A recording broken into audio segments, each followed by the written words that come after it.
తిరుమలలోని గోవింద సాయి అతిథి గృహం లిఫ్ట్ లో భక్తులు ఇరుక్కున్నారు. విద్యుత్ అంతరాయం ఉండడంతో లిఫ్ట్ పనిచేయకపోవడంతో అరగంట సేపు లిఫ్ట్ లోనే భక్తులు ఇబ్బంది పడ్డారు.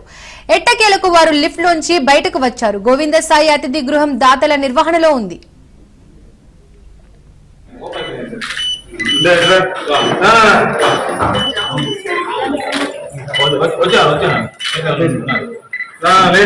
ఇక్కడ